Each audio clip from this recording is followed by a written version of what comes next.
लगती हो देखने में तुम तो जान ले बाहेगे। लगती हो देखने में तुम तो जान ले बा। फिर छोड़ दो तुम पीछा मेरा बात नहीं बनेगा। जिससे मेरा शादी होगा वही मजा लेगा। और जिससे मेरा शादी होगा वही मजा लेगा। समझे क्या? अरे हट पगली।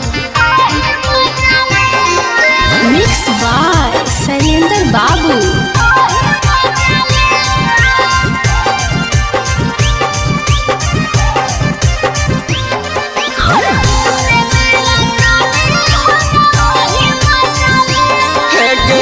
करती जो प्यार सीना से हटा के रखतींगे।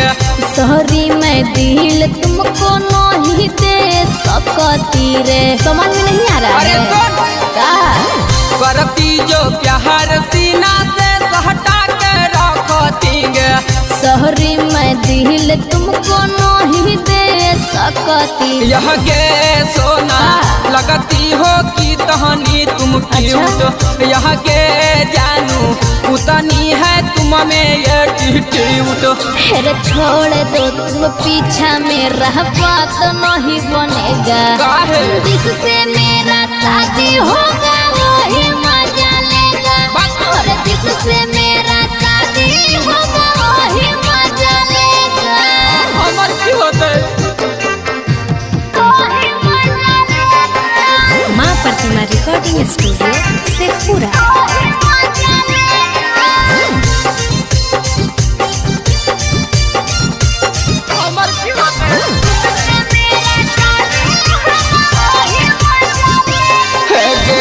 राइटर जीवन के तुम हो जाओ या पहना गे।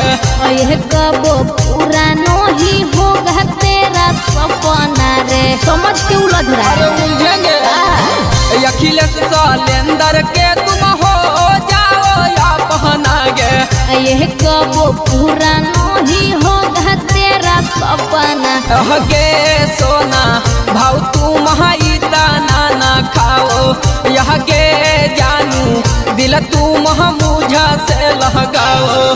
फिर छोड़ दो तुम पीछा मेरा बात नहीं बनेगा। जिससे मेरा शादी होगा वही मजा लेगा। अच्छा। जिससे मेरा शादी होगा वही मजा लेगा। तो आएंगे तो हमार की होते गया।